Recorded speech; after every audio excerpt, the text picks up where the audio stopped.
Monday's episode of The Bold and the Beautiful is shaping up to be a blend of emotional realizations, romantic unease, and one of those classic, only in LA, coincidences that soap fans live for. As the Forresters and Spencers juggle complicated feelings and hidden motivations, the City of Angels becomes the backdrop for a day full of unexpected clarity and cringeworthy encounters. Bill's lightbulb moment. It's been a long time coming, but Dollar Bill Spencer may finally be ready to face the one thing he's avoided most: himself. The episode kicks off with Bill Don Diamont alone in his office, gazing out over the Los Angeles skyline, lost in thought. His mind isn't on business. For once, it's on love. Ever since his last entanglement fizzled out in spectacular fashion, Bill's been feeling the chill of loneliness more sharply than he's willing to admit. The man who built an empire from pure ambition is starting to realize that his biggest investment, the one he's neglected, is his own heart. But on Monday, that changes. Katie's Heather Tom name lingers in his mind like a song he can't stop humming. The more he tries to distract himself, the more he remembers the way she looked at him years ago, the trust, the affection, and yes, the heartbreak. Bill, never been one to show vulnerability, but there's something different in his eyes today. Maybe it's regret, maybe it's resolve, or maybe it's a lightbulb moment he's been fighting for too long. At Spencer Publications, Wyatt Darren Brooks drops by, curious about his father's uncharacteristically quiet mood. "You look like you've seen a ghost," he jokes. But Bill's answer isn't a quip, it's a confession. "I've spent years chasing what I already had," Bill admits, leaning back in his chair. "I thought power could fill the spaces love left behind. Turns out it's not even close."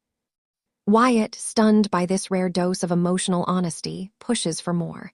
Is Bill planning to make another move on Katie, or is he just dwelling on the past? Bill doesn't say, at least not yet, but his tone suggests that something's brewing, something real. Could Bill finally be ready to win back Katie, not with grand gestures, but with genuine change? If so, he's about to surprise everyone, including himself. Taylor's awkward Il Giardino visit. Meanwhile, over at Il Giardino, another familiar face steps into an uncomfortable scene. Taylor Hayes, Krista Allen, radiant yet restless, has decided that it's time to step back into the social world again. After all the chaos involving Sheila, Finn, and Steffi, she's been cooped up far too long. A quiet lunch at Il Giardino seems like the perfect way to ease back into normalcy. Except nothing about Taylor's life is ever normal. She walks in, looking effortlessly elegant, and immediately spots a few familiar faces across the restaurant: Deacon Sharp, Sean Connon, and none other than Sheila Carter, Kimberlyn Brown, sitting together like two people who have made peace with their demons. The sight stops Taylor cold. Her instinct screams to turn around and leave, but Deacon spots her before she can escape. He waves her over with that easy charm that once made him both irresistible and infuriating. Taylor, flustered but polite, forces a smile and approaches. "Taylor, it's been forever," Deacon says, rising to greet her. "You look incredible." "I didn't expect to see you here with her," Taylor replies, glancing at Sheila. The tension is instant, thick enough to cut with a knife. Sheila offers her trademark smirk, half apology, half threat. "Oh, don't mind me, Doc. Just trying to enjoy a little peace before someone decides I don't deserve it." Taylor stiffens, recalling every dark twist Sheila's caused. From near-death encounters to shattered families, this woman has left scars everywhere she's gone. And yet, there's Deacon, defending her like she's a misunderstood soul. Taylor doesn't buy it, but she also doesn't want to ignite another public scene. Instead, she tries to remain civil, asking about Hope and Brooke, steering the conversation towards safer ground. But Sheila, never one to let things stay calm, leans in with that glint in her eyes. "You know, Taylor, it's funny. You and I aren't so different. We both just want to be loved and forgiven."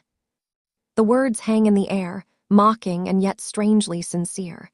Taylor, visibly shaken, stands abruptly, muttering an excuse about having another appointment. As she leaves, Deacon calls after her, but it's too late. The damage is done. Taylor's mind is spinning, not just about Sheila's manipulative charm, but about Deacon himself. Could he really be falling for Sheila? Or is he just lost in his own delusion of redemption? Hope's observations and Steffi's return. Later at Forrester Creations, Hope Annika Knoll catches wind of the Giardino run-in. She overhears Deacon on a phone call, sounding unusually defensive as he insists that Sheila deserves a chance. Hope can't believe what she's hearing. After all, Sheila is the reason her brother nearly died, the reason Steffi's world imploded. When Steffi, Jacqueline Mackins Wood, returns from a brief trip, she walks into the middle of this heated conversation. Hope tries to soften the news, but Steffi's reaction is predictably explosive. He's defending her, after everything she's done, Steffi snaps. That woman shot me and my husband, and now she's sitting at Giardino like she's some kind of celebrity. Taylor, still rattled from her encounter, enters at that moment, and the look on her face says it all.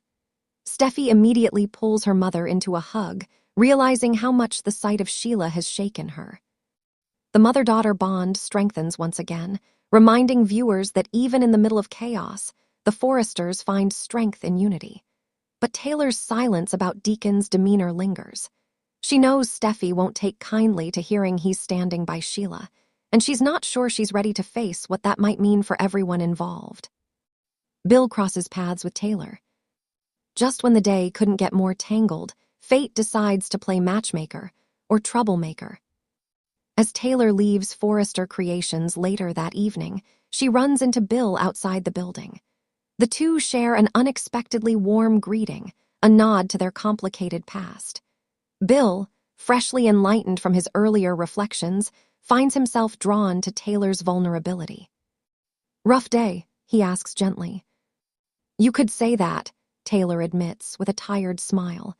"Sometimes I think peace is just a myth in this town." "Then maybe we should stop chasing peace," Bill says, his voice low, "and start chasing what or who makes it worth the fight." It's a simple line, but it lands with impact. Taylor, caught off guard, studies him for a long moment.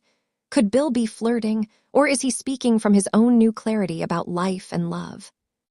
As the two share a quiet laugh before parting ways, viewers are left wondering whether this moment marks the beginning of something new, or just another collision of two lonely hearts seeking meaning in the madness. Final thoughts.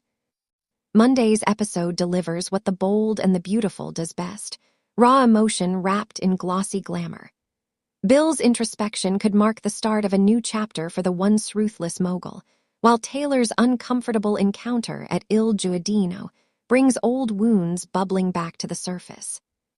But in true B&B fashion, every lightbulb moment comes with a shadow, and every chance meeting hints at a storm on the horizon. Could Bill and Taylor's paths intertwine again?